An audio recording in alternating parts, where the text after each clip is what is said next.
ભરૂચના અંકલેશ્વરમાં double murder કેસમાં પોલીસની પ્રેસ। યુવતીના બે યુવાનો સાથે પ્રેમ સંબંધનો કરુણ અંજામ આવ્યો। પ્રેમિકા સાથે હિતેશ વસાવા નામક યુવાન રૂમમાં આપત્તિજનક સ્થિતિમાં નજરે પડતા કરી હત્યા। ઘટનાના 10-12 કલાક પછી રોહન વસાવા પોલીસ સ્ટેશન પહોંચ્યો, જ્યાં હત્યાના ગુનાની કબૂલાત કરી।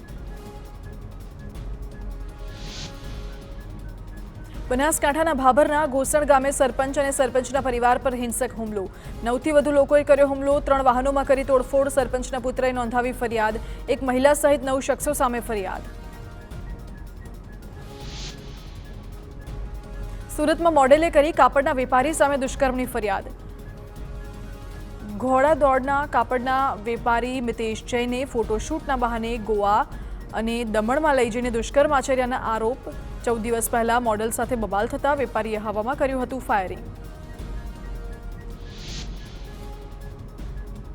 સુરતના ઇવેન્ટ મેનેજર જય ગલચરના અપહરણનો કેસ। જય ગલચરે અમદાવાદના કોંગી કોર્પોરેટરના પુત્ર સામે નોંધાવી ફરિયાદ।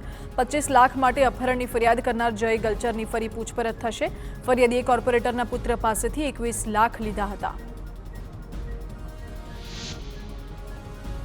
સુરતના પલસાણાના જોડવાની દર્શન ઇન્ડસ્ટ્રીઝમાં ફરી આગ લાગી। 2 દિવસ પહેલા જ આગની ઘટના બની હતી। મયુર ફેમ કંપનીમાં અગમ્ય કારણોસર બીજા માળે આગ લાગી હતી। 1 કલાકની જહેમત બાદ આગ પર કાબુ મેળવાયો। ઘટનામાં કોઈ જાનહાનિ નહીં। સાબરકાંઠાના તલોદના વાવડી પાસે ટીંબા ગામ નજીક જલારામ ઇન્ડસ્ટ્રીઝમાં આકસ્મિક આગ લાગી। અમદાવાદ ગામભોઈ રોડ પર આવેલી ફેક્ટરીમાં આગ લાગતા ધુમાડાના ગોટે ગોટા દેખાયા। ફાયર વિભાગને કોલ મળતા સ્થળ પર પહોંચી કાર્યવાહી કરી।